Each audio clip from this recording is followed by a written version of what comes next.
When we look at wisdom, we call that in Sufi terms alim. And it's as if it is the river, but often it's hidden.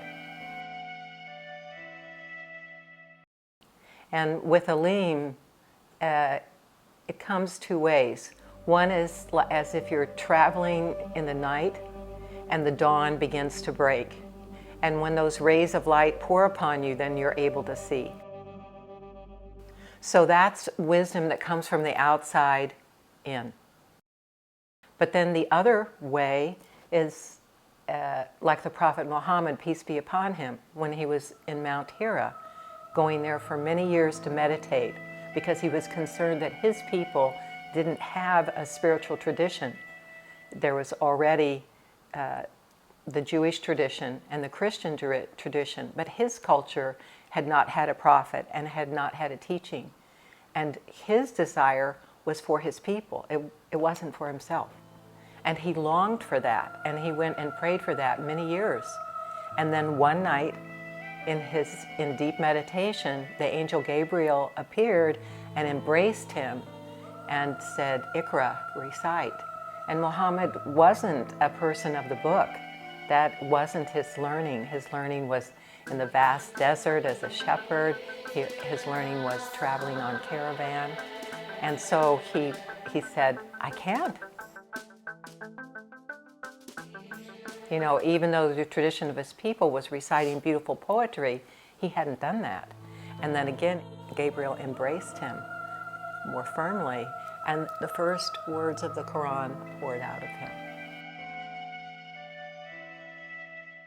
And so that is then the wisdom coming from the inside out. And these are the two ways that wisdom comes to humanity. And when we know it's true wisdom, it isn't an intellectual knowing. It's a knowing where our very being says, aha. There's a kind of awakening, a felt sense, and no one has to prove it to us. When we hear wisdom, when we know truth, when we experience truth, it comes to us with a certainty.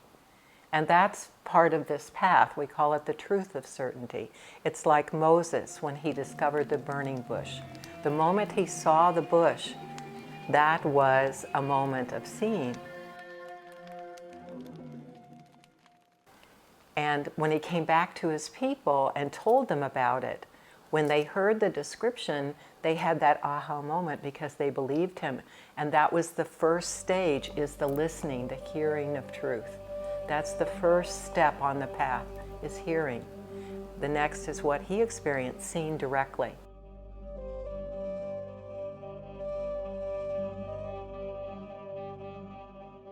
And then over time, as one becomes immersed, as one grows spiritually, God willing, inshallah, then one becomes the truth. You stand in the burning bush.